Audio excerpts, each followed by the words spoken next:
Hello everybody, and welcome aboard. We are stationed in Greenwood, Nova Scotia here, flying the F6F Hellcat. As you saw in the last video, we were flying the P-38L Lightning, and obviously in this episode we'll be flying the Hellcat. A little background information on this aircraft while I'm doing the walk around here. The F6F Hellcat was primarily used in World War II. It was a naval fighter, carrier-based naval fighter. And it was basically made to replace the aging F4F Wildcats. There's a couple of differences between the F4F and the F6F. One of them you'll notice here while I'm doing the walk around is the landing gear. If you go ahead and look at the F4F's landing gear, they are manually powered by a hand crank. A pilot in the cockpit has to crank the handle to his right 28 times while flying the aircraft with his left hand in order to get the landing gear up, whereas the F6F, the landing gear are hydraulically powered, and they go up into the wings. So here I'm walking back behind the aircraft, looking at the trailing edge of the wing, and I'm going to be sliding over to the edge of the aircraft to check the ailerons. So you'll see here I'm going to grab the aileron, I'll move it down and up, and this is a check to see if there's any interference in the way. And from what I could see here when I was in the sim, there's no interference, which is good. I'm going to continue around to the leading edge of the wing by the pitot tube. I don't know how well you could see it in the sim, but I did look in the pitot tube, and I looked at the nav light on the end of the wing, looking at the leading edge of the wing now, following it all the way down, making sure there's no scratches. I shouldn't say scratches, making sure there's no serious damage, cracks, anything like that in the metal. The machine guns looked good there. Look back at the landing gear again. And after this now, I'm going to flow back underneath the aircraft, take one last look at the landing gear, and we're going to bring it towards the tail of the aircraft. And we will be looking at the horizontal stabilizers, vertical stabilizer, and then do the exact same thing on the other side. Today's flight is going to consist of a takeoff, low pass, and a quick flight around the coast, a few maneuvers, and then we'll take it back down and land. Basically what all of them will be like. This specific Hellcat here, obviously as you can see, belongs to the Royal Navy. Served in 1944 and 1945. Kilo 6 Juliet. Checking the horizontal stabilizer now. Or the elevator, I should say. Elevator has full motion and there's no debris, which means we can continue on. You'll see here I'm going to be walking around and ducking underneath, almost directly underneath the horizontal stabilizer to check the tail wheel to make sure that there's no debris and to make sure that everything looks good. Make sure the tire isn't flat, all that stuff. You'll see I check right there and everything looked good to me. So I'm going to stand back up, walk around, and here we are going to check the rudder. See, I'll move that back and forth a few times, left and right, checking the top and the bottom as I go along, make sure there's no debris, no cracks or anything in the aircraft. And looking at the trim tab right there, everything looks good. I continue on over to the left elevator, and I'm going to move that.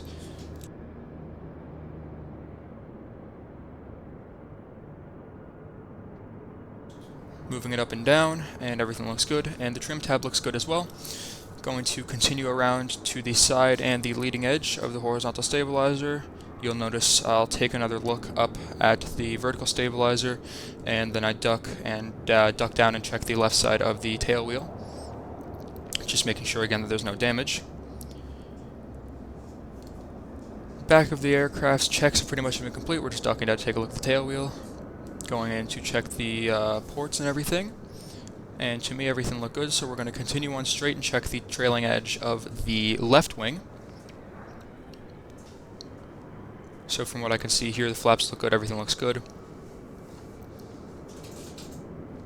Sliding over, or I should say walking over, going to check the left aileron. Trim tab looked good, up and down, back up and back down. And everything looked good to me there. No debris or anything, no damage, everything is good to go. Gonna walk around and check the side of the wing, make sure there's no damage. And then we'll go ahead and check the nav light. There's no damage on the nav light, so we're going to flow along now and check the leading edge of the wing. And while I'm doing that, I'm going to check the left main and the left mains wheel well, as well as the 3 Browning 50 caliber machine guns. You'll notice as well, after I'm done checking the wheel well, I go ahead and take a duck under the aircraft, and I'm looking at some exhaust ports. Right there you can see some of the black, almost smoke and char that's been left on the aircraft from the exhaust ports. So I take a look in there after I'm done checking the wheel well to make sure everything looks good.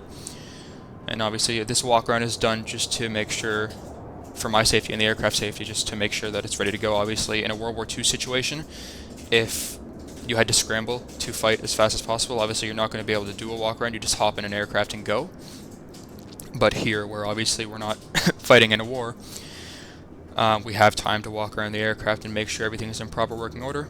You can see here I take one more look up at the blades of the propeller, just to make sure there's no damage, no cracks or anything. And after that, I'll bring it back around, and I believe I climb underneath the wing and then back on top of the wing and get in the cockpit from here. Just taking a look around. A little hard to control the camera in VR, which is why you see me looking off into nowhere a lot. I'm just trying to get a look at my keyboard to see what keybinds I'm pressing. Hopefully that'll be fixed in the next video. I'll have a controller or something to help with that. Checking underneath the wing just once more, just to be safe. You can see a little black line there, almost on a 45-degree angle, and it's got a little step underneath it. That is where we put our foot to help step onto the aircraft. There's a little handle that'll pop out of the top, and then we step onto the main structure of the wing, not the flap. You'll notice it'll say no step there, and you can see some footprints right there. So we're walking onto the wing now. You can see 2 handprints, and here we are climbing into the cockpit of the aircraft, and we're going to sit ourselves down. Alright, let's get going. So, very first thing I'm going to go ahead and do is switch the fuel selector to reserve. Fuel selector is set to reserve at this point now. I'm going to go ahead and reset the view one more time because I was a little off to the right in the cockpit.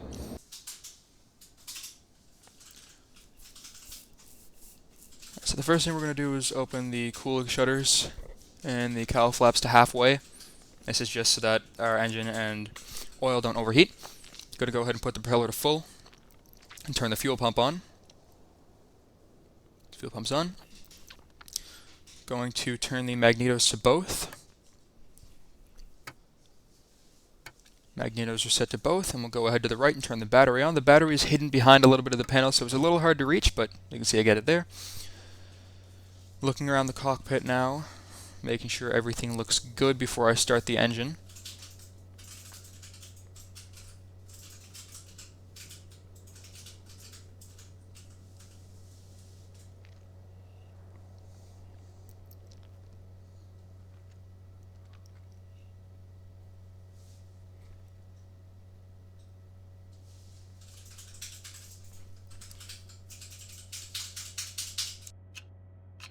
Go ahead and start priming the engine. It'll take about 7 to 8 pumps of primer. I believe it took me 6. That would have been the 7th. Let me go ahead and push the mixture full forward. Crack the throttle just a little bit, flip the starter, and fire the engine. Watch the RPMs come up there, and the engine is started. At this point now I close the canopy just to make sure that there's nothing blocking the way, and then I open it back up again so I can peek my head out to look around the nose a little bit to see where I'm taxiing, because obviously tail draggers are fairly difficult to taxi because the nose is so high in the air. So you see I go ahead and open it again there, and you'll see at this point now my feet are off the brakes. I'm looking around the cockpit to make sure everything is configured.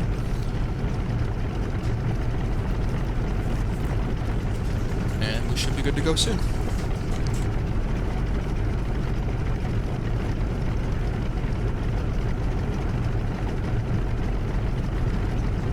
Notice here I'm just configuring the trim. This isn't very necessary. The only trim that I would really need to set is aileron and rudder trim, just because it's not too windy today here in Greenwood. But yeah, so see, I'll go ahead and press on the brakes there now, taking a look around the cockpit, making sure everything's configured, confirming the battery's on. Going to take the fly pad out real quick just to look over some parameters and V-speeds. Good to go, maintenance looks good. So you'll see here I open the V-speeds page, I'm looking at all that, and then I go ahead and close that. So now I have all the information that I need, and we're good to taxi. So very first thing I do is put the controllers down, got my hands on the controls, and I'm just looking around to make sure the area is clear so I don't run into anybody. going and checking the flight controls from inside the cockpit now to make sure the stick is still linked to them. Notice here it takes a little bit to look back at the elevators, but I do get there. And the rudder is even more difficult yet because the F6F has a spinal cord almost, where the back of the canopy attaches to it. It's not a bubble canopy, so you need to have the canopy open and poke your head out in order to be able to see the rudder, because in MSFS obviously the mirrors aren't modeled. So you'll see here we're advancing the throttle just a little bit. Aircraft starts to roll. Departing runway 26 today, same as last time. You can see here I'm poking my head out of the cockpit just to see around the nose and see how centered I am. I'm going to go ahead and go on mute now until we start to get lined up.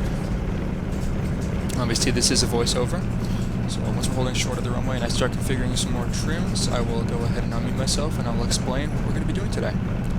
For now, just enjoy the scenery and enjoy the taxi. The very fast taxi that we're taking.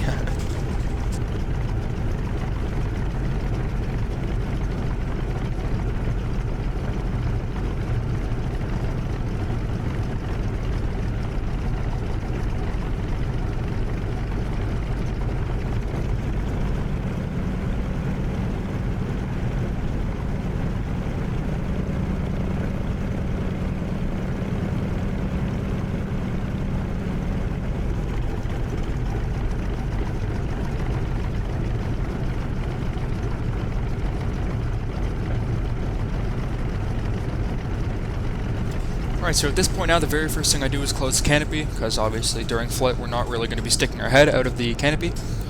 Sometimes fighter pilots would fly with the canopy open, but in my case here it's a little bit cold, it's winter, so we're not going to go ahead and do that. See, now I look down to start configuring some rudder trim. I'm resetting to the right, and after the rudder trim is set, we're basically good to go.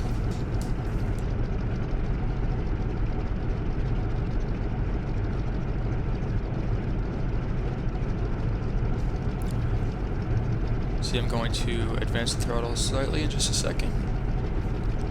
Looking at the flight controls in the cockpit one more time, just to be sure. Stick looks good to me, so I started advancing the throttle just a little bit to check the left and the right to make sure the runway's clear as I'm lining up, and then we'll be good to go. So we'll start to roll here any second now. Checking the left. Brakes are coming off and the throttle's being advanced. Here we go, checking the left side, and I see the left side's clear and I see the right side's clear, so I continue to line up on the runway.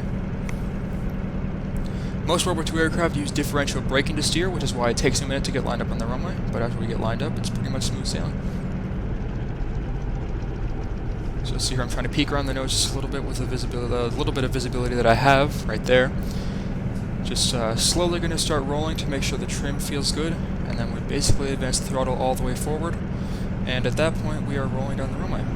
We start picking up speed fairly fast in this aircraft, flying at about 200 knots most of the flight, which is, again, fairly fast for a World War II aircraft. A little right of the center line, but that's okay. World War II aircraft are fairly hard to keep straight on the runway, like I said, because of the torque of the massive radial engine. Go ahead, and the very first thing I do is put the gear up right there. And it's going to be a left brake. Couple of seconds, you can see I'm looking over my left shoulder, and right now is the left brake, and I'm pulling it around the airbase. I'm going to flow back to one low pass over the runway, and then I'm going to head out to the ocean. We'll be flying along the coastline for people to see the aircraft. There's a little demonstration. You can see here I've got the airbase under me and to my left, so I'm flying over one of the runways, and I'm going to bring it back to runway 26, low pass, and then at the end of 26, the threshold there, we're going to pull straight up and to a almost split S, not quite, and we will start heading towards the ocean.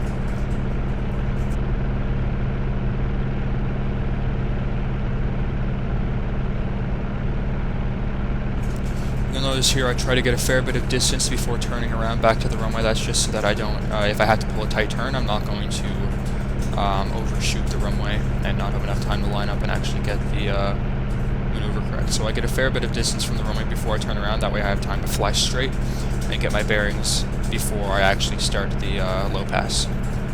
Notice here I'm looking over my left and I start to brake. You can see here I give it a little bit of force on the stick. You'll hear me breathing a little hard there.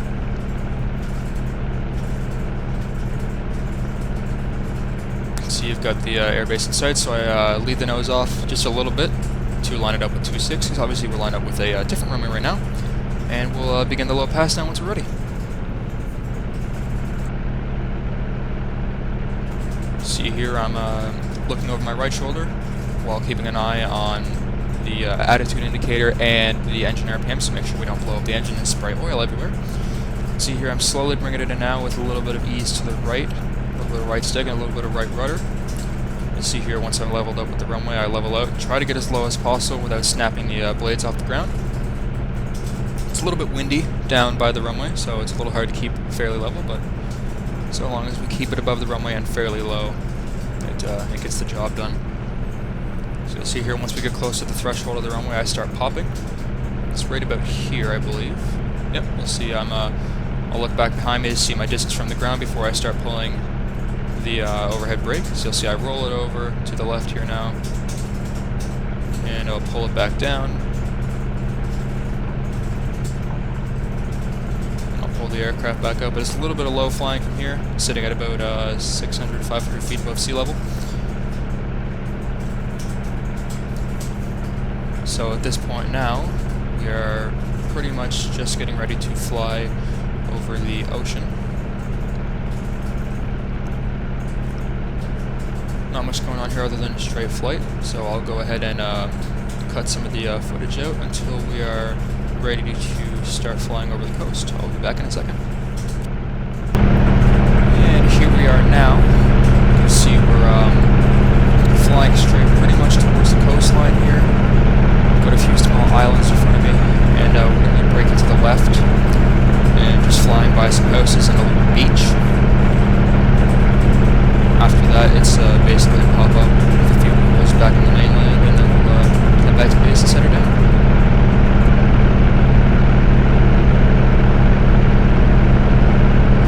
See here, we're running at almost full power. The war emergency power is switched off. War emergency power mode is basically this aircraft's equivalent of afterburner for a modern aircraft. It's just an extra bit of speed boost power for the engine that you can get.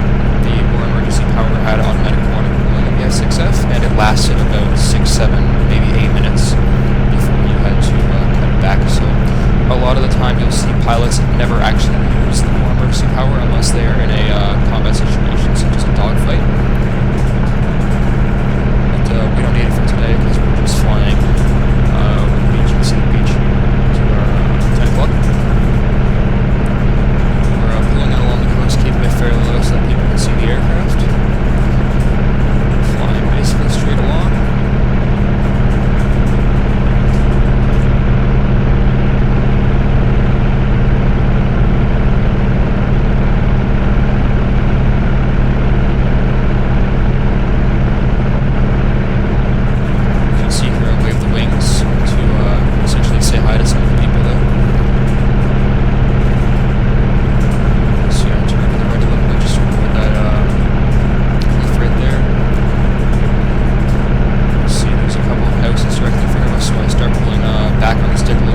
have the airbase in sight. So I'll start to turn here now in a second.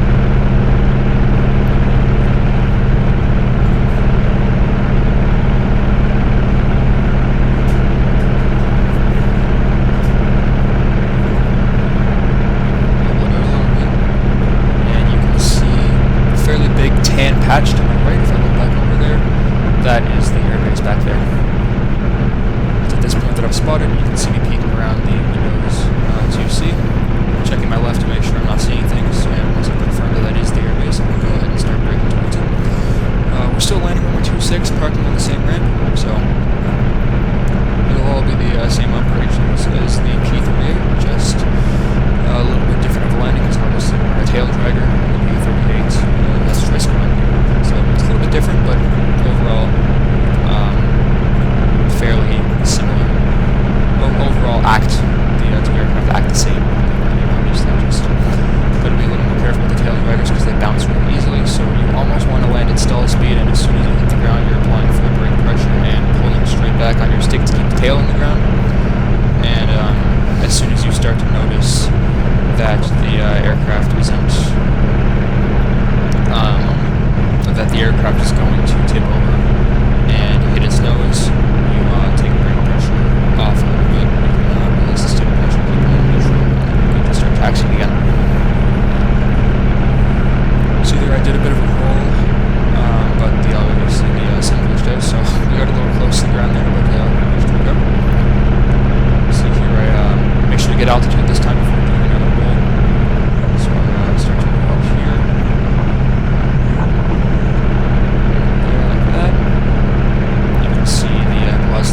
At the airbase right there in front of us now. So at this point now we have confirmed that we are heading towards the airbase and we are prepping ourselves to get in the landing configuration.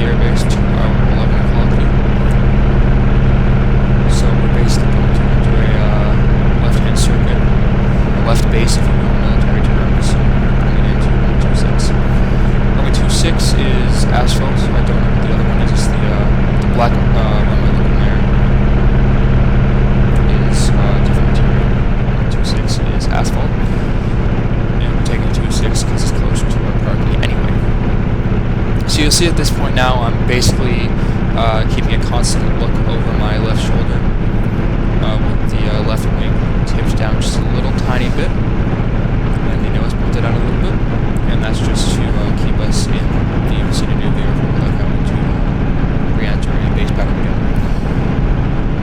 Before we did the low pass, we had to fly pretty far out to line up with the runway before. That's essentially what we're going to do now, but instead of doing the low pass, we are landing. So it's the same concept, just lower speeds, and obviously not taking off again. So we're going to fly about 0.5, 0.6 nautical miles out, and we're going to keep the eye over the left shoulder with easy power, and line it up with the runway. We'll touch it down, and at the point where we're slow enough to turn the aircraft around, we'll go ahead and backtrack runway 26 to the ramp. No other aircraft in the vicinity right now, so we don't need to exit as soon as possible. We have permission to turn around and backtrack because we're not because there's nobody here. It's just us. So, I'll be back with you once I start the turn. Alright, you can see here I believe I put the flaps down at this point. We're still flying fairly straight. It's been about 2 minutes. You'll see now I'll be looking over my shoulder, and I believe I'll start putting the flaps down now. So the flaps are coming down, and I'm just confirming that those aren't getting stuck. I'll go ahead and do the same thing with the right wing. See I peek over my shoulder a little bit to make sure the part of the flaps is still down, and I'll repeat the process with the right wing, and you can see now I start rolling over. At this point, we're going to get ready to prep the aircraft for a final approach. So what that means is flaps full, maintaining a speed of about 100 knots, and then the gear will come down, as you can see I'm doing right here. Gear tank was down, and we're just making sure that those are down and locked. See, we've got the runway directly ahead of us. We're a little low, so I start to pull back up on the nose and give it a little bit of power, just to get a bit of altitude. Because there's trees in the way, we can't just keep flying straight until we are at a safe altitude. We have to climb a little bit, though. We don't want to climb the trees. See, I'm peeking around the nose a lot with the tail draggers. I tend to peek around the nose a lot and peek above the HUD a lot. I shouldn't say HUD, I should say gun sight a lot when I'm flying these aircraft, because obviously visibility is restricted in these aircraft.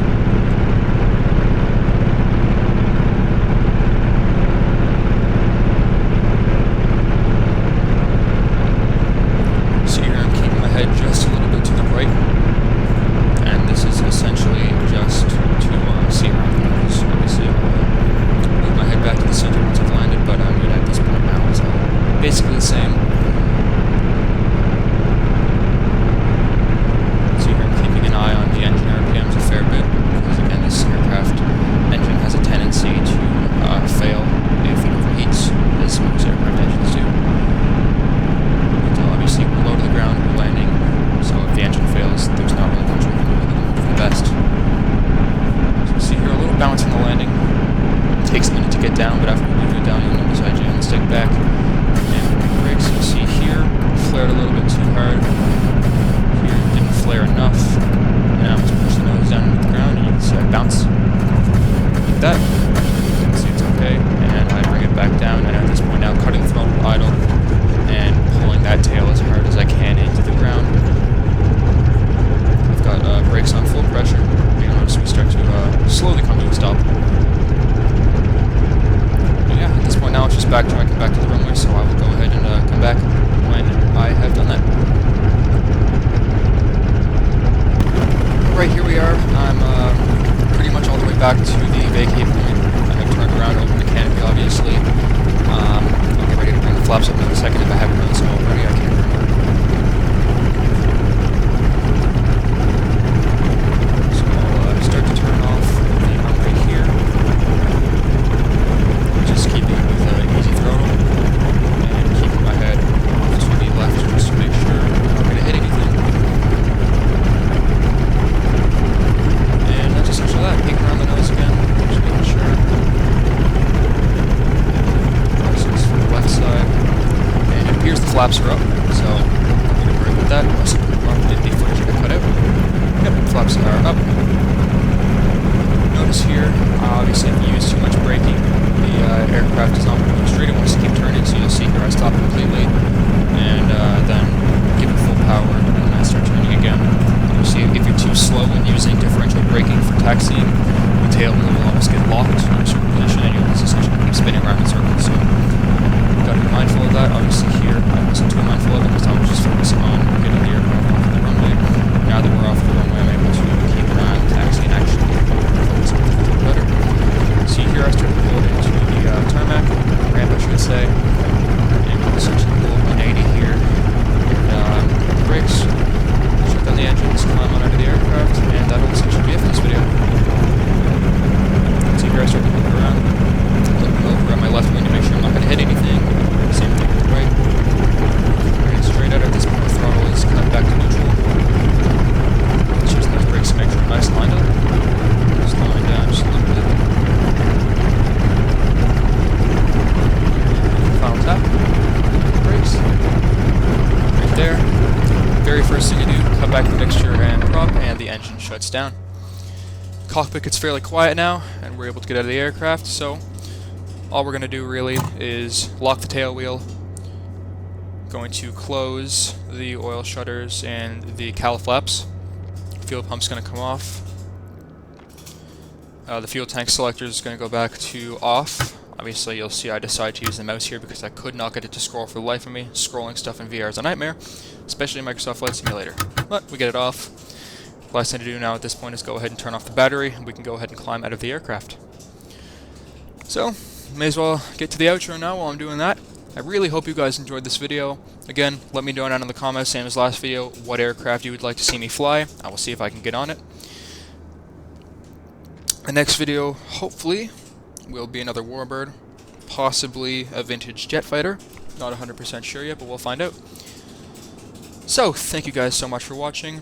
As always, make sure to leave a comment, like, and subscribe so you never miss videos like this one, and I will see you guys in the next one.